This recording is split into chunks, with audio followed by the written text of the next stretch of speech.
Ma'am, ano yung love letter na sabi? And then, nagla-love letter ako sa BICAM kasi nga, ayoko na maulit. So, sinasabi ko nga, kung maaari, yung proseso ng BICAM, baguhin natin. Medyo gandahan naman natin ng konti. Transparency and accountability naman ng konti.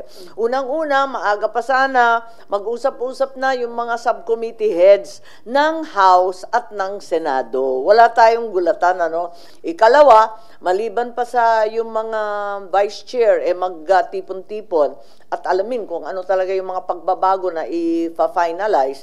I think the other thing is, kung maaari, yung LBRMO, yung ating finance committee dito, timbrehin rin sa amin kung ano talaga yung mga required changes. Walang gulatan.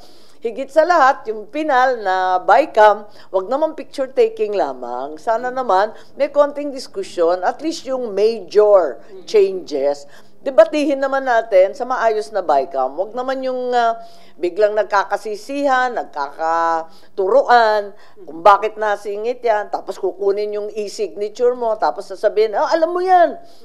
Di, paano naman yung ganon? So, ma'am, na-communicate niyo na yan kay SP Escudero? Hindi, wala pa yung love letter ko binubuo ko pa So, yung love letter mo address to... Alam mo naman, legalista yun. Kailangan very legal ang dating And then, love letter din kay Senator Grace po bilang Chairman ng Committee on Finance? Okay, Oo SP nga. lang po. Hindi, binubuo ko pa. Oo, yes, sa dalawa. Siyempre, sa dalawa. Siyempre, dapat igalang yung dalawa. Sila yung mga bossing namin sa larangan ng budget.